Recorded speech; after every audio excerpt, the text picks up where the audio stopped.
গতকালকে রাতেই better than the movies বইটা পড়া শেষ করেছি, এই জন্যই ভাবলাম একদম শর্টলি কুইকলি একটু রিভিউ দিয়ে দেই। টিকটক, ইনস্টাগ্রাম, ইউটিউব সব জায়গাতেই কিন্তু বেশ ট্রেন্ডিং এ আছে বইটা।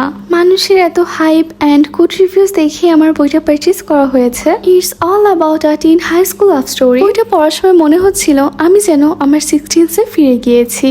ওই যে টিনেজ লাইফের একদম প্রথম দিকে একটা ফেজ থাকে না আমাদের, যখন আমরা আমাদের ক্রাশকে ইমপ্রেস করার জন্য আমাদের ফ্রেন্ডদের সঙ্গে প্ল্যান মেক করি, সেরকমই কিছু ফ্যান্টাসি সিন নিয়ে এই বইটা লেখা হয়েছে। অ্যান্ড অবভিয়াসলি এন্ডিং কি হবে সেটা আমাদের সবারই জানা ছিল। ওভারঅল আমার কাছে বইটা মোটামুটি ভালো লেগেছে, তবে বইটা যতটা হাইপ পেয়েছে তেমন কোনো স্পেশালিটি নেই বইটার। তো as tin romance book it's a good one.